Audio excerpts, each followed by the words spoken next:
আসসালামু আলাইকুম। আজকে লাউ ধনিয়ার পাতা দিয়ে খুব মজাদার একটি সবজির রেগুলার রেসিপি শেয়ার করছি। অনেক সময় আমাদের ফ্রিজে বড় মাছের মাথা ও লেজ জমে থাকে। মাছের মাথা ও লেজ দিয়ে খুব সহজে লাউয়ের সাথে মজাদার এই রেসিপিটি যে তৈরি করা যায় তা হয়তো অনেকেরই অজানা। আমার বাসায় লাউ নিয়ে আসলেই আমি লাউয়ের এই তরকারিটি করে থাকি। এভাবে রান্না করলে সাধারণ লাউয়ের স্বাদ হয়ে উঠবে অসাধারণ। সাদা ভাত, রুটি, পরোটার সাথে খেতে ভীষণ ভালো লাগে। অবশ্যই একবার হলেও ট্রাই করবেন। রেসিপি ভালো লাগলে আমার চ্যানেলটি সাবস্ক্রাইব করে একটা লাইক দিয়ে যাবেন। আজকের রান্নায় আমি রুই মাছের লেজ ব্যবহার করছি।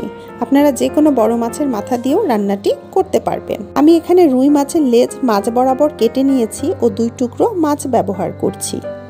প্রথমে হাফ চামচ হলুদের গুঁড়ো ও হাফ চামচ লবণ দিয়ে মাছটা ম্যারিনেট করে রাখবো 10 মিনিট।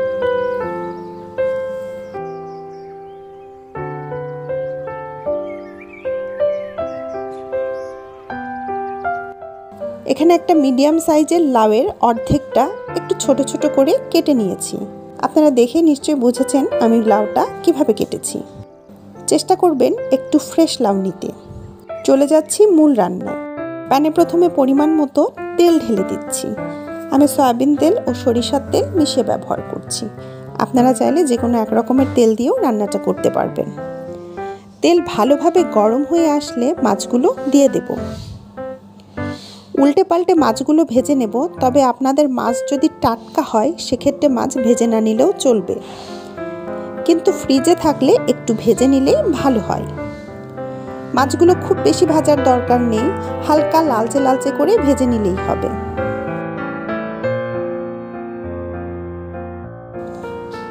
মাছ ভাজা হয়ে গেছে, আমি তুলে নিচ্ছি।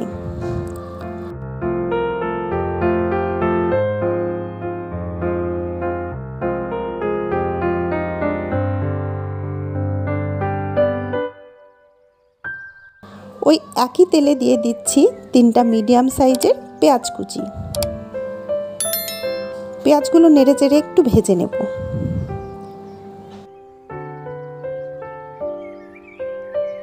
পেঁয়াজ সফট হয়ে আসলে দিয়ে দেব 1 চামচ রসুন বাটা ও 1 চামচ জিরা বাটা। রসুন ও জিরা বাটার কাঁচা গন্ধ না যাওয়া পর্যন্ত একটু ভেজে নেব।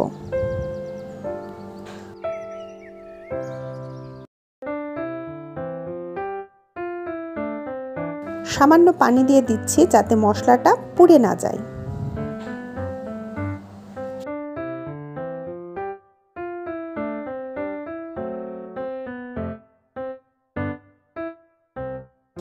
দিচ্ছি হাফ চামচ হলুদের গুঁড়ো, হাফ চামচ ধনিয়ার গুঁড়ো, হাফ চামচ শুকনা মরিচের গুঁড়ো ও পরিমাণ মতো লবণ। ঝাল লবণটা যার যার পছন্দ মতো কমিয়ে বাড়িয়ে নেবেন।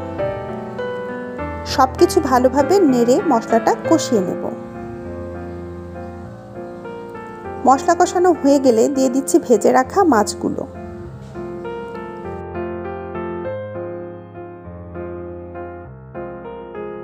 সামান্য পানি দিয়ে মাছগুলো মশলার সাথে কষিয়ে নেব একবার।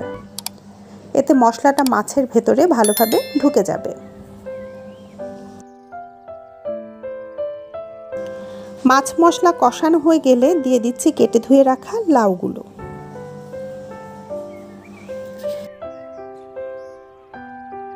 ভালোভাবে নেড়ে চেড়ে সবকিছু মিশিয়ে নিচ্ছি।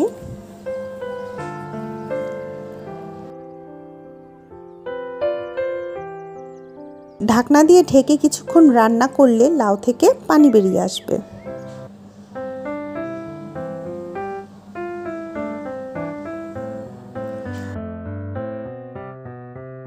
নেড়ে চেড়ে পানিটা কমে না আসা পর্যন্ত রান্না করে নেব।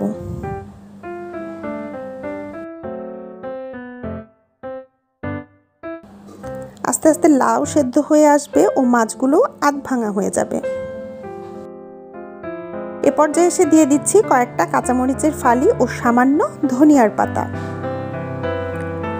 ধনিয়ার পাতা রান্নার শেষে ব্যবহার করব, তবে এ পর্যায়ে এসে অ্যাড করলে কাঁচামরিচ ও ধনিয়ার পাতা মিলে দারুণ একটা ফ্লেভার আসবে।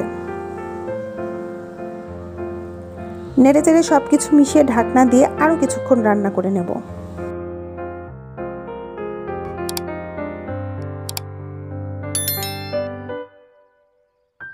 পানিটা কমে আসলে ঝোলের জন্য দিয়ে দিচ্ছি 1 কাপ পানি। এ তরকারিতে কিন্তু ঝোল খুব একটা বেশিও হবে না, আবার একদম শুকনো শুকনোও হবে না। চুলার আঁচ হাই করে ঝোলটা কিছুটা কমিয়ে নেব।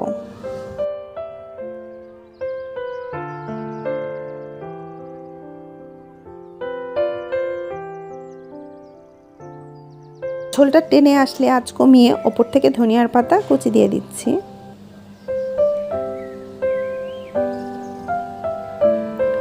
অল্প আছে 2-3 মিনিট বসিয়ে রেখে চুলাটা বন্ধ করে দিলেই ভীষণ মজার লাউয়ের তরকারি তৈরি। আরও 5-7 মিনিট পর এই হলো তরকারির ফাইনাল লুক। এবার একটা সার্ভিং ডিশে ঢেলে নিচ্ছি। লাউয়ের তরকারি গরম নয়, বরং ঠান্ডা ঠান্ডা খেতেই বেশি ভালো লাগে। রেসিপি কেমন লাগলো অবশ্যই কমেন্টস করে জানাবেন। লাউয়ের এই মজাদার তরকারি এর আগে কে খেয়েছেন তারা আমাকে জানাতে পারেন। আর যারা এখনও ট্রাই করেননি অবশ্যই ট্রাই করবেন। সবাই ভালো থাকবেন, আমাদের জন্য অনেক অনেক দোয়া করবেন। আল্লাহ হাফেজ।